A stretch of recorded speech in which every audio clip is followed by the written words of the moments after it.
নির্বাচনে হেরে গিয়ে ভোটারদের কাছ থেকে টাকা ফেরত চাইছেন এক প্রার্থীর স্ত্রী। ইতোমধ্যে এই ঘটনার ভিডিও সামাজিক যোগাযোগ মাধ্যমে ভাইরাল হয়েছে। আলোচিত এই ঘটনা ঘটেছে ভারতের তেলেঙ্গানা রাজ্যে।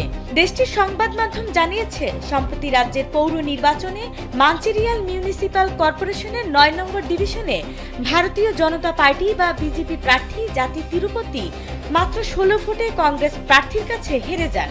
ফল ঘোষণার পর হতাশ হয়ে পড়েন তিরুপতি ও তার পরিবারের সদস্যরা।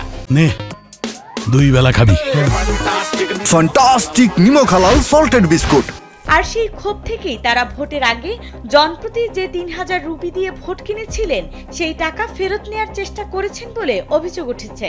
ভিডিওতে দেখা যায় জাদি তিরুপতির স্ত্রী রীতিমতো খাতা কলম নিয়ে বাড়ি বাড়ি গিয়ে ভোটারদের ঈশ্বরের নামে শপথ করাচ্ছেন। যারা ভোট দেননি বলে স্বীকার করছেন তাদের কাছ থেকে টাকা ফেরত নিচ্ছেন ওই নারী।